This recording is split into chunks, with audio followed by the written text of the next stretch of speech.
Okay, so this is the sheep heart.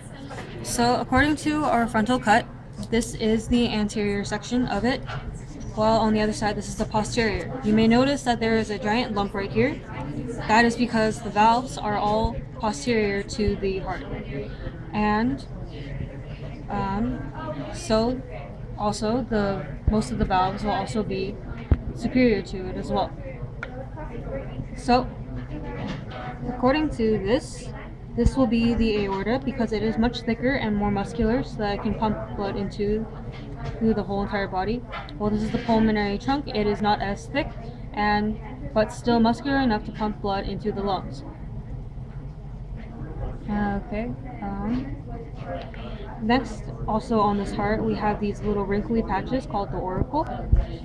It lifts up slightly, and because we do not have the vena cava at the moment, you can still lift it so that you may see inside of it.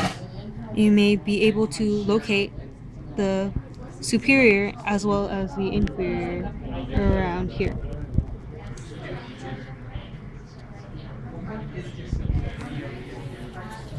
Okay.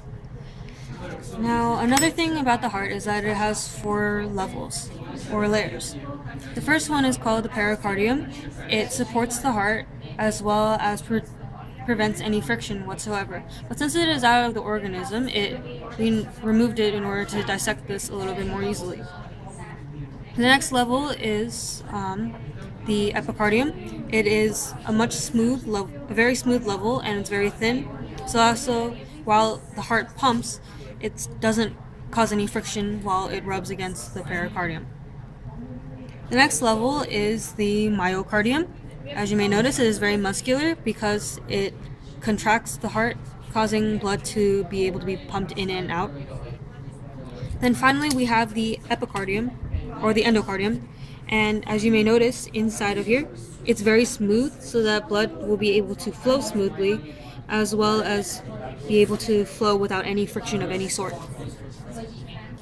Okay, and so we have,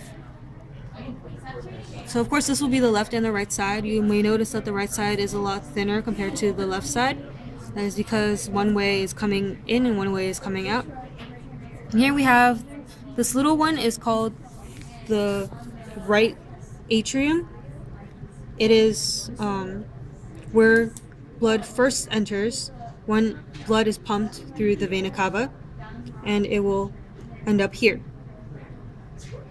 Yeah. So blood will first start off in the right atrium and go through the tricuspid valve, which is this little flap right here. And as it goes through this valve, it will enter into the right ventricle and then lead through a pulmonary valve that will lead it to the pulmonary trunk, which I showed you before, and it will be sent. The blood will all be sent back to the lungs. When the blood returns through the pulmonary veins, it'll enter through here, and then underneath the auricle, there is a valve right here. It's very hard to find, but then so it will then enter into the left atrium, go through the mitral valve, and as you can see, there are these little string-like fibers called the cordae tendae that support the valve and the heart chamber so it doesn't collapse.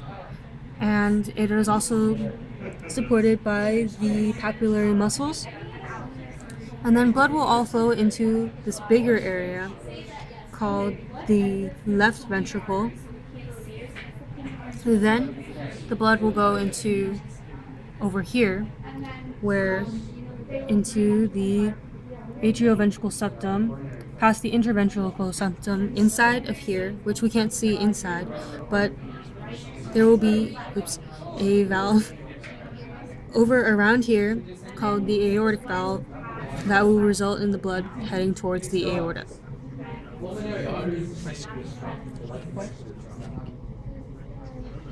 You may notice how thick this is. That is because the left side of the heart is the side of the heart that is pumping most of the blood to the entire body instead of flowing it back into one area, which is the reason why this is much more thinner.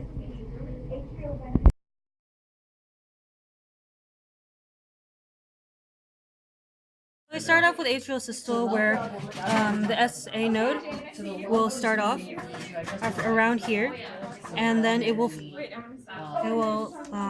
send the signal to the AV node, which will then cause the atria to